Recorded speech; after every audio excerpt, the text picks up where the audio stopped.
Entrée avec placard pour le coup, manteau, chaussures, ça c'est toujours pratique. Émilie en est à sa 5e visite. En septembre, elle intégrera une grande école de la région. L'étudiante a choisi la colocation pour avoir plus d'espace à moindre coût. On va diviser par 2 les charges, ce qui va faire à peu près 500 € par personne, ce qui est assez correct vu les prestations de l'appartement. Je vous en prie, installez-vous. Pour faciliter ses recherches, Émilie et ses parents ont fait appel à une agence immobilière.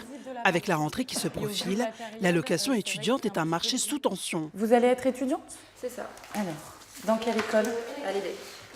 Nous avons samedi participé à une visite où nous étions 8 familles en même temps à visiter donc un appartement. Et alors les annonces arrivent régulièrement, mais dans l'ensemble elles partent également très très vite. C'est vrai que là on est vraiment rentré dans une période où du 1er juin à fin septembre, début octobre, c'est vraiment la grosse période estivale en location. Donc c'est un peu ce qu'on peut appeler la guerre, premier arrivé, premier servi. Ils veulent tous visiter les mêmes appartements. En même temps, ils veulent tous être le premier à visiter pour être sûr que ça leur passe pas sous le nez. Pour les étudiants aux revenus modestes, la solution c'est le Crous, l'organisme qui gère entre autres les résidences universitaires. Ici, les loyers vont de 160 à 500 € et les délais peuvent être très rapides.